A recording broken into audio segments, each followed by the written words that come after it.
हमारे विभिन्न ज्ञानवर्धक कार्यक्रम देखने के लिए आप हमें अभी सब्सक्राइब करें, बेल आइकन को प्रेस करें ताकि आप देख सकें हमारा कार्यक्रम सबसे पहले। नमस्कार, ज्योतिष ज्ञान में दर्शकों आप सभी का हम हार्दिक स्वागत करते हैं। आइए आज हम बात करेंगे मीन लगन की और राहु के गोचरीय प्रभाव की। राहु का ये गोचरीय प्रभाव 18 महीनों के लिए क्या फल देगा, क्या सुख देगा, क्या हानि देगा, इस प्रकार की कुछ बातें आज हम आपके संग करने वाले हैं।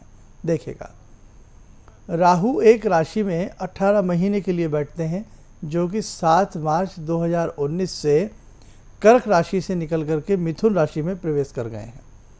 राहु हमेशा वक्र गति से चलने वाले ग्रह हैं, उल्टी चाल चलते हैं, इसलिए कर्क से मिथुन में आए हैं 18 महीनों के लिए। महादशा में जब रहते हैं तो 18 साल के लिए रहते हैं, और जिस वक्त ये राशि चेंज करते हैं तो 18 महीनों के लिए करते हैं। वक्र गति से चलने वाले ग्रह हैं, पापी ग्रह माने जाते हैं, और एक जहरीले सांप की तरह भी होते हैं। डस लें तो सांप पूछिएगा मत क्या हाल हो जाता। काल सर्प योग आप देखते हैं, लोग पूजा कराते हैं, चंद्रमा को डस लेते हैं, ग्रहण लगा देते हैं, सूर्य को ग्रस लेते हैं, यानी कि सूर्य ग्रहण की स्थिति उत्पन्न हो जाती है। गुरु के ऊपर आ जाएं तो गुरु चांडाल दोष बना देते हैं। तो इस प्रकार के राहु ग्रह होते हैं। तो कहने का भाव, डरने की आवश्यकता नहीं है, बस कुछ अच्छे उपाय कर लिए जाएं तो कहीं ना कहीं जीवन मधुरता के साथ कट जाता है। और उसमें जो 18 महीने का समय थोड़ा भी नहीं होता है। ज़िंदगी का एक क्षण बिगड़ जाए तो सब कुछ बिगड़ जाता है, और एक क्षण सुधर जाए तो कई बार सुधरी भी एक चीज़ बहुत लंबे समय तक पीढ़ी दर पीढ़ी काम आती है ना। तो इसलिए दर्शकों, राहु जहाँ बैठते हैं, आप जैसे हम आज बात कर रहे हैं मीन लगन की, आपका मीन लगन है, मीन लगन के हिसाब से राहु मैंने किस में बताया, मिथुन राशि में आ गए हैं, और उच्च राशि मिथुन की मानी जाती है, यानी कि मिथुन राशि में बैठ करके राहु उच्च स्थान के हो जाते हैं, एक बड़ा फल देने वाले ग्रह होते हैं। और ऐसा 18 वर्षों के बाद भी ये युति आई है, ये मामूली युति नहीं है। अब देखो क्या किया जाए। जिनका मीन लगन है, एक सबसे पहले हम आपको कुंडली भी दिखाएंगे और बताएंगे भी। राहु जहाँ बैठते हैं 3 स्थानों को दृष्टि से देखते हैं। जहाँ बैठेंगे वहाँ से पंचम दृष्टि को देखेंगे, पंचम दृष्टि से, और सप्तम दृष्टि से, और नवम दृष्टि से। 3 दृष्टियाँ राहु की आपको मालामाल भी कर सकती हैं, नुकसान भी दे सकती हैं। आप देखें एक कुंडली के माध्यम से, ये आपकी जन्म पत्रिका है, यानी कि आपका मीन लगन है। मीन लगन में आप देखिएगा राहु कहाँ विराजमान है, आपके सुख भाव में, यानी कि चतुर्थ भाव में मिथुन राशि विराजमान है, और वहीं इस वक्त 18 महीने के लिए राहु विराजमान है। राहु सीधी दृष्टि देख रहे हैं, एरो का निशान देखें, सीधी दृष्टि देख रहे हैं आपके 10वें भाव को, सीधी दृष्टि से देखा, और सप्तम दृष्टि से देख रहे हैं। उसके बाद नवम दृष्टि से यदि हम राहु को देखते हैं तो आपके ये खर्च भाव को देख रहे हैं। पंचम दृष्टि का भी ब्यौरा दे देता हूँ। अब तीनों दृष्टियों के बारे में आपको थोड़ा सा हल्का सा मैं समझा देता हूँ। देखो, विस्तार के लिए तो फिर पूरी जन्म पत्रिका साथ होनी चाहिए, सारी चीज़ें होती हैं। राहु जहाँ बैठते हैं 3 दृष्टि से देखते हैं, पंचम, सप्तम और नवम। आपके कुंडली के हिसाब से, आपके मीन लगन के हिसाब से राहु आपके चतुर्थ भाव में आ गए, सुख भाव में आ गए, सुख की वृद्धि करेंगे, है ना। सुख भाव में हालांकि केंद्र का बल, चाहे पापी ग्रह हो या सौम्य ग्रह हो, केंद्र का बल तो उसको मिलता ही मिलता। अब आपके चतुर्थ भाव में राहु आ गए हैं, तो आपका कहीं ना कहीं सुख की मात्रा को ये बढ़ाएंगे। लेकिन गोचर स्थिति में जब चंद्रमा आएंगे थोड़ा अटपटा होगा, मंगल आएंगे, सूर्य आएंगे, या दृष्टिगत होंगे तो थोड़ी सी दिक्कत हो जाती है। अदरवाइज़ आपके लिए बहुत अच्छा समय जाना चाहिए, सुख भाव आपको अच्छा मिलेगा। इन 18 महीनों में कहीं ना कहीं प्रसन्नता और सुख की प्राप्ति होगी। राहु की पंचम दृष्टि आपके अष्टम भाव में पड़ रही है। अष्टम भाव आयु का होता है, थोड़ा रोग बढ़ सकते हैं, बीमारियां खास तौर से आपको पकड़ सकती हैं, या जो रोग आपको चल रहे हैं वो थोड़े पनप सकते हैं, या दवाई ना लगना ये कारण बन सकता है। बीमारियों का, सेहत का विशेष तौर से ध्यान रखें। और अष्टम भाव पर थोड़ा सा हम नाजुक दृष्टि मान लेते हैं राहु की। यदि हम सप्तम दृष्टि की बात करें तो सप्तम दृष्टि बहुत शानदार है। तुला राशि है, मित्र राशि के साथ हैं, और कहीं ना कहीं आप जो जॉब में हैं, प्रमोशन होना, धन भाव होना, धन लाभ होना, इस टाइप की चीज़ें हो सकती हैं। जो व्यापारी वर्ग के लोग हैं, व्यापार में अच्छा लाभ मिल सकता है, और ख़ास तौर से जो शेयर मार्केट में या इस प्रकार की किसी चीज़ में है या कमीशन एजेंट है, उनको और विशेष लाभ की प्राप्ति हो सकती है ना। विद्यार्थी वर्ग को भी अच्छा लाभ मिल सकता है, क्योंकि सुख भी देंगे विद्यार्थी वर्ग को, और उसके दसम भाव पर भी दृष्टि है, दसम भाव के साथ साथ उसके द्वादश भाव पर दृष्टि है।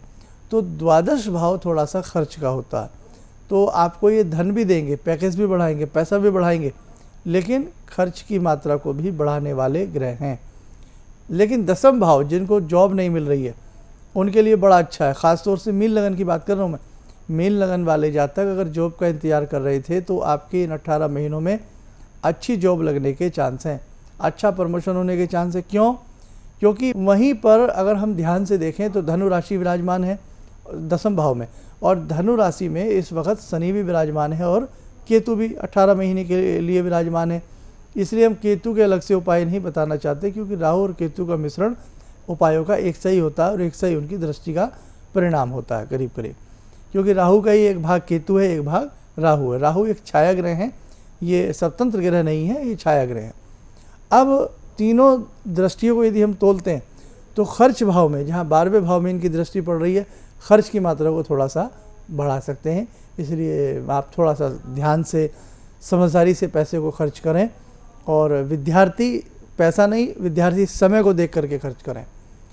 भाई विद्यार्थी के पास तो एक समय ही होता है जो उसको अच्छे नंबर लाता है और बुरे ना। कई बार हम किताब खोले बैठे रहते हैं, लेकिन समय बर्बाद करते हैं, पढ़ते नहीं हैं, वो ध्यान पूरा नहीं लगा पाते। तो कहने का भाव, अपने समय को अच्छे से खर्च करें, और जो अच्छा धन कमाते हैं, अच्छा धन आएगा भी, लेकिन पैसे को अच्छे काम में लगाने का प्रयास करें। किसी के प्रलोभन में, किसी की बातों में आने का प्रयास न करें, किसी की जाल में, ट्रैपबाजी में फंसने से बचें, नहीं तो पैसा आपका नुकसान हो सकता है। किसी बड़े सामान को ख़रीदने से पहले, ख़ास तौर से किसी मशीनरी को ख़रीदने से पहले कई बार सोचें, तब उस चीज़ को इन 18 महीनों के बीच में परचेज करने का प्रयास करें। कहने का भाव कि सिर्फ अपने थोड़ा सा खर्च पर आपको ध्यान रखना है, और एक अपनी सेहत का ध्यान रखना है। अदरवाइज़ धन के लिहाज से, मान सम्मान के लिहाज से, सुख के लिहाज से, ये 18 महीने का सफ़र आपके लिए बुरा नहीं है, आपको आनंदित करने वाला ये सफ़र है। राहु का ये सफ़रनामा 18 महीने का यूँ तो बेहतर रहेगा, लेकिन दर्शकों 18 महीने के बीच में हर महीने सूर्य राशि बदलते हैं, मंगल 1.5-2 महीने, पौने 2 महीने में कभी जल्दी भी राशि बदलते हैं, चंद्रमा तो हर 2 दिन में एक राशि को पार कर जाते हैं। तो कहने का मेरा मतलब कि जब जब राहु की दृष्टि में या राहु के संग